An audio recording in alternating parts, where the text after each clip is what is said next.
Hey-yo. That kid is back on the escalator again. Hi, kids. What's up, guys? Let's see them hands. That wasn't Let's very wave. enthusiastic. No. Hi, kids! Come on, man. What's up? Shreveport, huh? Holy cow. What's up, Uncle Nasty? Hey, how y'all guys doing, man? We're good, man. All right, so these guys have already been briefed before you walked in, so they know what's going on. They know these panels are all about their experience with y'all. They've got a microphone out there with a red carpet for them to line up to get ready to start asking their questions. So if y'all have any kind of opening statements or anything y'all'd like to say, y'all can take off with it, and they know that to get ready to ask questions when y'all get done. Ask away. Where's Alvin? He's in jail. His 7th DUI. All right, guys, y'all get ready. Get them questions ready. All right. Here we go. I had a question for Jason. Of all the characters you've played in Kevin Smith movies, are any similar to you in real life?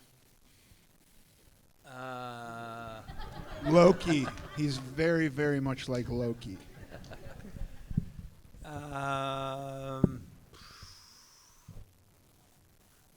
Brodie probably the most.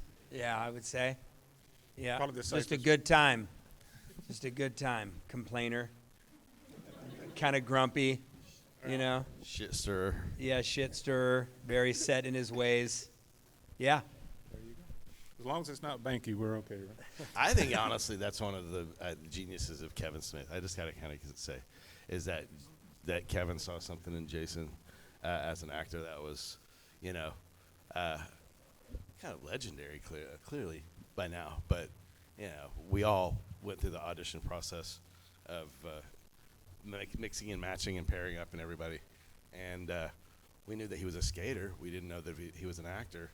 And Kevin just knew that this guy was the man. And he was damn right. Damn right. Thanks, Jeremy. Proud of you, brother. Seriously proud of you. I appreciate that. Hey, since this is a question for all of y'all, since we're like in a golden age of crossovers, what is a dream crossover you'd like to star in?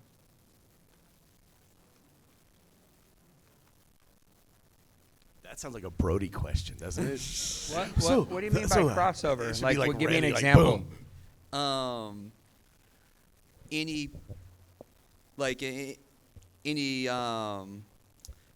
Any Marvel versus DC that they decide to do again? Any, I don't know, all-star US Universe brawl? Marvel Rats. Yeah. Marvel Rats. Marvel Rat. Marvel Teenage Rat. Mutant Ninja Turtle Star Trek crossover. Marvel Rat. Oh. I think it'd be fun to see zombies in the mall.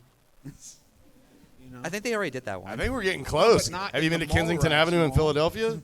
They're there. Did Jay and Bob battle zombies? They did? They did actually at one point. They did. Plants vs. Zombies badass. 2, they had commercials where they fought zombies. Oh, wow. Okay, well, then it's Burglar happening. just walked in. Thank y'all. So surreal. Hi. This is for. This question is for both Jason and Ethan. All right. If my name, if my name is Earl wasn't canceled, how would have y'all actually wanted the show actually end? Well, the creator, Greg Garcia, had an ending for it. Earl would come to find that many other people had lists also and were out there trying to repair their karma, and that would have been how it would have ended. All right.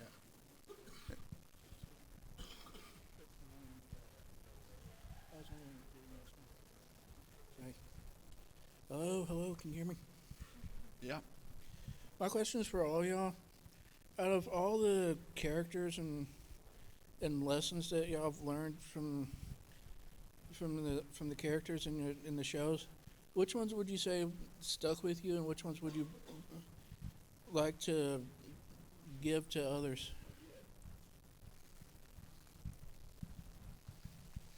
I think Earl had a great message, and that was just an incredible show to work on. And, you know, coming to the cons and meeting people, Earl fans, and hearing stories about how that show kind of touched people's lives and helped them in some way, that's been very, very encouraging. You know, you don't really realize sort of the impact things can have that you do until you come to cool events like this and meet people and hear their stories. I've heard countless stories about people who've gotten sober because of My Name is Earl, some for as many as 18 to 20 years of sobriety because of My Name is Earl, and people talking about karma and doing good things. And, you know, so working on that show and sort of knowing that the show kind of had that positive impact was very motivating, I think, for us. And to see those results has been really cool. For the same reason, I'd actually have to say my role is TS, because you guys are, that's the main reason people come to my table at conventions, because of Kevin Smith.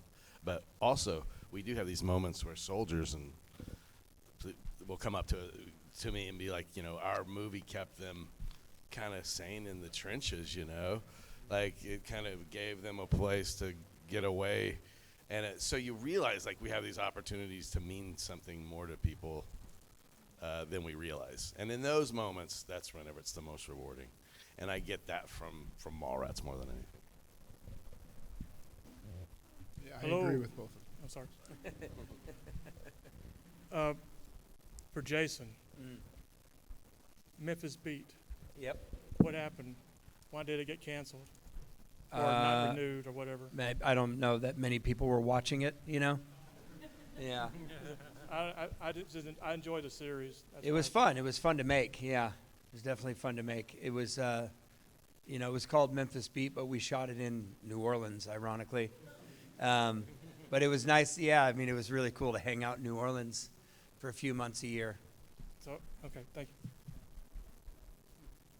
All right, y'all. Good afternoon. All right, both y'all, all three y'all.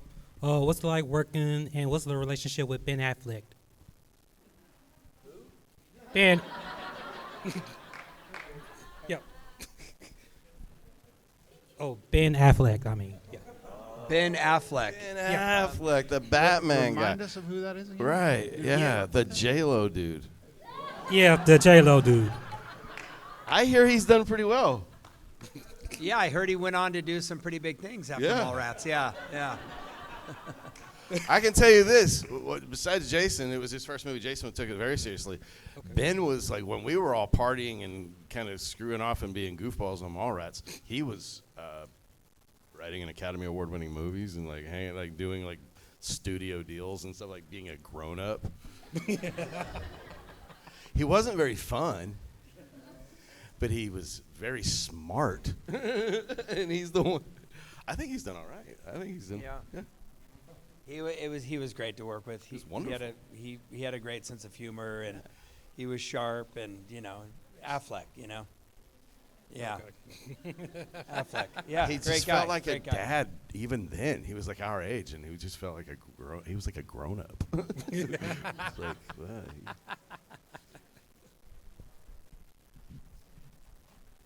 Hey, what's up, guys? hey. Hey, I was wondering, what line do y'all get most requested to sign, or do you have a favorite line from Mallrats? I got so many that I use this on my daily vocabulary on things. You know, Bachelor faster than Walt Flanagan's dog. You know, just random things like that. Do y'all have a favorite, or what's your most requested thing to You sign? dumb bastard. Yeah. Perfect. Thank you. I get the escalator a lot. You know, of course, the chocolate cover. But it's funny. I was doing the Comic-Con in Minneapolis, and there was a guy that came up to my table. And Eden Prairie, where we filmed Mallrats, is only like 30 minutes south of Minneapolis. And a guy came up to my table that actually used to work at the Eden Prairie Mall, where we filmed Mallrats. And he said while he was on his shift, you know, they all have like kind of walkie-talkie earpieces or whatever, and it was announced over the comms that a kid had gotten stuck in the escalator. And he shared that with me, and I thought it was one of the great stories I've heard. Where at the very mall, on the very escalators where we filmed Mallrats, a kid got stuck in the escalator. I thought that was absolutely fantastic. But that's one that I get a lot, and the chocolate-covered pretzels. I've already gotten 2 bags of Flips chocolate-covered pretzels brought to my table today from visitors. So yeah. That movie ruined chocolate-covered pretzels for me. I get a lot of them, but I'm always like, I don't know if I mean, if you, I say don't ever lose that nipple, and then I sign it and I add like a little extra nipple for good luck, because as you do, and if you come by my table and get an autograph, I'll do that for you too. Wink, wink. So for Mallrats, you all 3 got an interaction with Stan Lee. Do you guys have any stories about your interactions on the set or anything like that? Party, man. Woo. I Girls, didn't know who he strippers. was at the time. I didn't either. No idea. I didn't either. And later I was very happy to have gotten to interact with him, but when he did it, Marvel at that time was not what Marvel is today. It was more underground, I think. Just like TS, I had no idea who. I knew who he was, but I think, it was my first movie, and I was really genuinely nervous. I was very focused. I was brought out early to rehearse weeks before everybody else got there because I hadn't acted before. And I knew it was Stan Lee, and I thought it was so cool, and I loved that he had a great sense of humor. He knew what kind of movie he was going to be a part of, and he took it very well, and he understood the mission, and he handled it beautifully, and he had a great sense of humor about it all. But I wish, in hindsight, I would have been more present to sort of like really take in the fact that Stan Lee, I'm doing scenes with Stan Lee. I was so in my head and so nervous to not mess up. I was working diligently to like not mess up my dialogue and all of that. So I feel, I didn't get a chance to really kind of take in the fact that was like, holy shit, that's Stan Lee.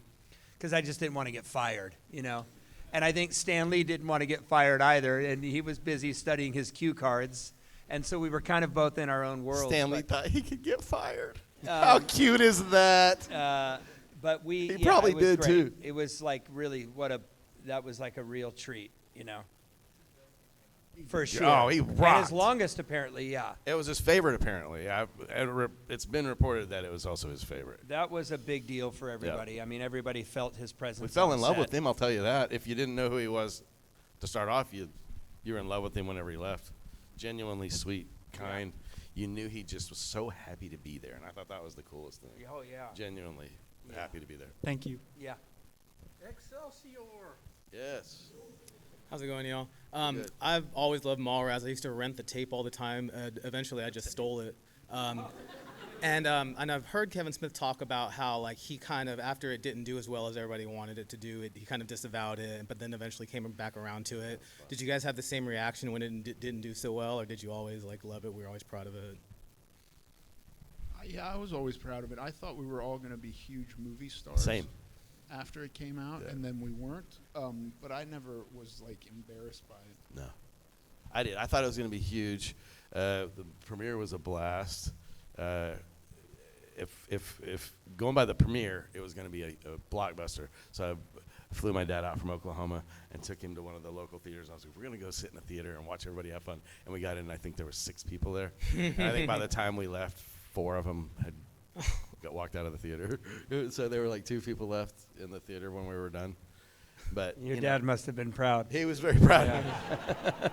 He was very proud. I was like, oh, this was different. Yeah. This went differently than I thought. You should have told him you rented out the theater privately for just you and Dad. But I remember I walked out of Anchorman. I hated Anchorman the first time I saw it. And I just think that it's that same effect. Now I love Anchorman. After I, smoked a bong hit and like was able to watch it at home and drink a beer or whatever. And the same thing with Mallrats, I think. People were at home with the beers and bongs and watched it over and over in the way that it kind of should be and went, oh, now I get it. So it didn't just click at first for people. It did not do well when it came out theatrically. It did not do well. I love the humor. It was a bummer, for sure. I mean, such a bummer, yeah. It was my first movie, and it felt like, it was going to be a sort of a big comedy hit. That's sort of what the hope anyway. And then it completely vanished. And then it gained an audience, which was cool. But yeah, it was a little bit of a bummer. I love Lamp. Gentlemen, I love that line. so interesting question for all three of you. If there was, whether it be, say, past or present, an actor or actress that you would absolutely love to have worked with, who would it be? Harry and Dean why? Stanton. Hell yeah. Yeah, he's my one of my favorite actors. Yeah, I first saw him in Paris, Texas, and he gives one of the great performances. Before that, he was kind of just a character actor. If you look at his IMDb, he was in like 160 movies or something going back to, the 50s. He was in Cool Hand Luke. Remember, he plays guitar in that. I used to watch and Repo Man. I mean, unbelievable. Even the dad in 16. He was the dad in 16. Pretty in Pink. I had seen Paris, Texas, and was floored by that performance. And he was really just kind of a character actor. But I think it was Sam Shepard, who wrote Paris, Texas, told Wim Wenders, you should use Harry Dean as the lead. And he absolutely killed in that movie. One of the few actors that you watch and he's completely unaware of the camera. He's just so there. He was always an inspiration. And there's a few like that don't feel the camera when they're there. Harry Dean Stanton. Yeah. I would go with Peter Lorre. Ooh. He's a really good actor. That's a good one, yeah. I would have to say Gary Oldman, and mostly because there was I was in high school. Of course, this was a long time ago, but I remember I was watching this movie, and I remember it had Christian Slater in it, and it had this brash Boston lawyer. I can't even remember what the name of the movie was, but this lawyer was unbelievable, the actor. And I kept looking at the lawyer. I was like, this actor's amazing, but why does he look familiar? And I couldn't figure it out. And then it dawned on me that it was Sid Vicious.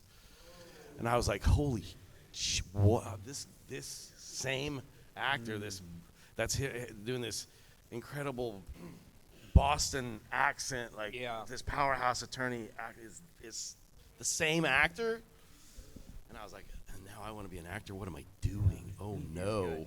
I was like, oh no.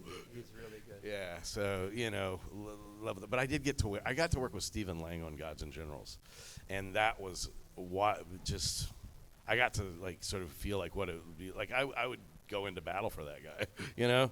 So some people just have that magnetism. Stephen Lang, obviously. Stonewall. He played Stonewall. Yeah. Thank you, gentlemen. Yeah. Yeah. That's right. Murder in the First is the movie. Oh, the Christian Slater movie, yeah. That is it. Good call, young man. Wait, isn't Kevin Bacon in that too, right? No. Is it Kevin Bacon? Is Kevin Bacon in that movie? I feel like he might have. Was he? I think Kevin Bacon was in that movie. Dude, good call, young man. We'll have to get you an Uncle Nasty shirt. Yeah, that was fantastic, bro. Seriously. Hey, guys. I just got through watching My Name is Earl with my son. We've spent the last couple of months watching it. Just wondering, one of the fun things about watching the show was all the different cameos that would pop up, like who's going to show up next. Who was y'all's favorite person to work with from that show, or your most memorable, your favorite? I think the funniest guest actor that we had was Ribisi, who played Bad Ralph. Yeah. With the Speedo. Hey, Earl, and he had that kind of high-pitched voice like that. Right. He was really, really funny. But I think, Ethan, we were all I think we were most kind of starstruck, obviously, when Burt Reynolds came on. Right. That was sort of the equivalent of Stanley and Mallrats, Burt Right. Reynolds and Norm Macdonald, All-time favorite. Yeah, it was for sure, right, Ethan? Burt was 100% holy Burt shit, Reynolds. that's the bandit. Yeah. I had done a movie with Burt Reynolds and Dax Shepard a couple of years before My Name is Earl. Yeah. And I became buddies with Dax Shepard, and Dax was so obsessed with Burt Reynolds, and then got very upset when Matthew Lillard got slapped by Burt Reynolds. Right. And Dax was like, I want to be slapped by Burt Reynolds. and I'm a Burt Reynolds fan, but I just didn't think it's something I need to have happen. And then I got slapped 36 times by Burt Reynolds. Well, there you go. And felt like Matthew Lillard has nothing on me. Dream. Oh yeah, Dream it was yeah. brutal. It was brutal. How many times he got slapped by Burt Reynolds, and Burt wasn't taking the direction of not so hard Burt Right. very Bert, well. Bert slapped He only me knew in one the face speed. at the table read. For He slapped me. Yeah. When the camera was nowhere near him, he slapped me, and he slapped me in every rehearsal. For a former stunt man, he didn't do the stunt very well. He actually beat the shit out of Ethan. Yeah. Nice. And I felt I came away with it just with a story to hold over Dax Shepard's head. Yes. Yes. Awesome. Awesome. Well, thank you guys. Thank you all Yeah. for Yeah. doing this. Thanks. Appreciate it. I have two questions. One for Jason.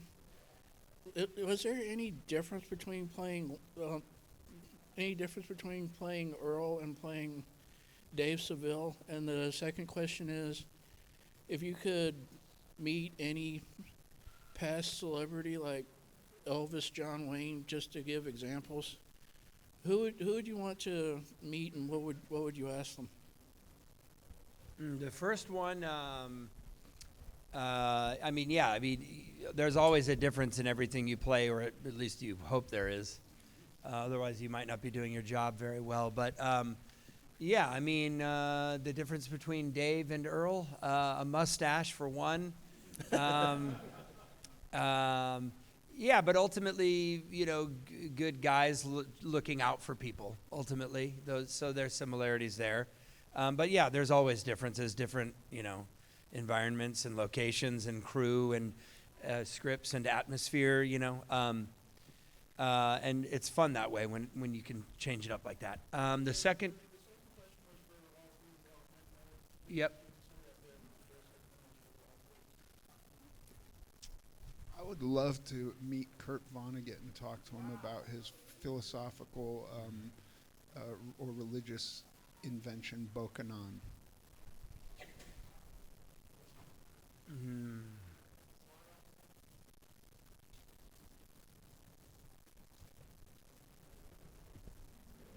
Nikola Tesla for me. Yeah, tell him somebody's gonna really screw up his name later. No, I'm kidding. I'm kidding. Be like, I just want to be like, yeah, just before they steal it, you mind giving me some insights on how this wireless technology, because he invented the ability to power things wirelessly a long time ago. It wouldn't suck to pick his brain on that a little bit. I might have a little bit more money in my pocket, maybe. I don't know. They probably would just kill me for it. I would find out and they'd kill me. It'd be worth it. That'd be worth it. I'm still trying to think here. It's so quiet in here. There's no pressure, Jason. Jason's inner monologue. Oh, man, let me think on that. I'll get it to you. Okay, I have a question for Ethan. I don't know if he noticed, but I have his dad on my shirt from Boy Meets World. Vader. So what was it like working with Vader in Boy Meets World? He was another guy. I had no idea who he was at the time because my childhood wrestling idols were like Hulk Hogan and Macho Man Randy Savage and Jake the Snake, and Vader wasn't wrestling when I was a little kid. And then he came. He was the biggest human being I've ever seen, and just wide and tall and gigantic. And he was super nice and super sweet. And then he'd tell us about his fights over in Japan where he had his eye knocked out in one fight and just popped it back into his head and kept fighting. He was a really fun guy to work with. Okay. And one other question. I want this question for all y'all. What is some memories y'all have about Shannon Doherty? Kevin Smith pranked me on Mallrats. He said we'd run the scene, me and Shannon, a couple of times, and then he said, next one, call her Brenda. And I was like, and she knows I'm going to do that, right? And he said, yeah. And she had no idea. And so I called her Brenda, and she punched me. That was fun. That's what's in the movie. She was my niece's godmother. She was a lovely person. Shannon's a good soul. I Hey, do guys. remember. I do remember. I was cast in Mallrats, and then I showed up at Universal because we were there to do the sort of the final casting when we met Jason and everybody. And I walked in, and Shannon was sitting there, and it was when she was kind of getting a little bit of bad press and stuff. So we weren't, you know what I mean. I walked in, and I was like, "Hey, Shannon, what are you doing here?" And she's like, "Oh, I'm in the movie." And I was like, "Oh, really?" So and the one was like, "Oh, now we're in a Shannon Doherty movie." And at first, you know, I was like, "I don't know how this is gonna go," but I couldn't even fathom anybody else. She killed it. She crushed it, and you know, people got to see the real her. I think she's a lovely person, really, really wonderful person. I got 2 questions for Jason Lee. One, how would you rank the progressive experiences working on each Alvin and the Chipmunks movie? And how is it working as a voice actor in The Incredibles syndrome as opposed to your live action roles? The one where we got to go to Hawaii was probably the most fun of the Chipmunks movies because Hawaii is really nice. So progressively it did get better. And, you know, I was directed by Brad Bird on The Incredibles, and he's phenomenal. The Iron Giant, Ratatouille, The Incredibles, and he directed a really good Mission Impossible movie as well. One of the best directors I've worked with. Like Kevin Smith, very, very interested in precisely delivering dialogue, you know, and sort of breaking down what that means. And, you know, it took months of recording for, you know, Syndrome off and on. And one of the greatest directors I've worked with for sure. That was phenomenal. I thought it would be easy to just go in and, you know, say some lines, but there's a lot that goes into it. And that's why Brad Bird's movies are so good, because there's that attention to detail. It was an honor. Oh, could you yell Alvin as loud as you can? Or is that not something? You know, I charge for that, right? But the rest of you? Or? No, take it? Okay. Guys, we're going to let the end of the line be the end of the line. Okay, so she'll be the last question. But afterwards, don't forget, we all come together as a group, and we all get a big group photo with them as a member to this panel. Mm-hmm. Go ahead, brother. All right. Well, I started watching your show in high school, and I started catching the reruns of it. I would like to point out you guys really made my day. That was the most hilarious show. And I didn't realize Jason Lee played David in Alvin and the Chipmunks until I saw the movie, and I was like, that's Earl up there. That's right. I was also going to ask if you could yell Alvin as loud as you can, but can you do Syndrome's catchphrase, the Nemesis line, what he said when he threw Mr. Incredible? Which one? There was one scene to where he had Mr. Incredible cornered. He was using his telekinesis gauntlet. He accidentally threw him. Couldn't finish the line at all. Does he say, "I'm Syndrome, your nemesis," and then he lets him go? Yeah. Is that right? Yeah. I was wondering if you could do that. You don't have to. You don't have to. Is that do the that. line? He was Yeah, I mean, You're gonna have to cash app to $. But either way, thanks for. I appreciate you. Thanks for watching the Thanks show. for making my childhood. Thank you so much. Or I Venmo. appreciate that. Thank Maybe you. PayPal. I'm Syndrome, your nemesis. Yeah. Kind of a two-parter. One for Jeremy. What's How up? many people bring Dazed and Confused posters to your table and try to get you to Oh, sign it instead of your happens. brother? It happens. I just figured it was. Yeah, we're likely. twins. Yeah, there are 2 of us, but you know, I guess not everybody reads the credits. And to the credit, a lot of the people that are watching Dazed and Confused are high, so True. there might be a reason. The other one was, how did each of you guys get hooked up with Kevin Smith? I mean, how did you get? We were walking on a beach. I saw him across the way. Our eyes met. It was magic. It just was a moment. Makes sense. Audition. Yeah. Audition. Sorry. Yeah. Totally. That was a different time. Yeah. Clerks had been out, of course, and I think we'd all seen Clerks, and everybody knew that the guy that made Clerks was in town auditioning for his next movie. Yeah, it was like the hot thing. Yeah, it was like the hot thing. the thing For everybody real. wanted and to then get Universal, in on. Universal. I mean, it was the project at the time, for real. Yeah. Yeah. Awesome. Thank you guys. Thank you. Okay, so for Jason and Ethan, do y'all remember in My Name Is Earl whenever y'all made the video thing, the music thing for Respect the Meat? Yeah, vaguely. Yeah. Did y'all like have fun making that? Yeah, I had fun with everything we did on. That's the real answer for sure. Yeah. We were mostly goofing off with small, tiny periods of work. It really genuinely was one of those things where it was like just that lucky piece of time where you're making something that feels super different. And there's no ego anywhere on set. Everybody's like family, the crew, the cast. We shot a little bit outside of kind of Hollywood, out in the valley in some shitty little sound stage. And it was kind of our own little world that we created. And it was so special. Everything was fun. If you've seen the bloopers on YouTube, I mean, it's evidence that there was constant goofing off and a real kind of family vibe, and that's why it was all the more devastating when we got canceled, because we were loving working on the show, and then all of a sudden they pulled the plug. So that was pretty upsetting. 20 years of My Name Is Earl? I was on an Emmy award-winning show, buddy. We won the Emmy for Best Drama and then got abruptly canceled by NBC, so I found out early that, like, none of it matters. They don't seem You'll to never like. know. They don't give you a lead up or anything. No, nothing, man. Yeah, just like you're canceled. Okay. Yeah. That's it. Yep. You're done.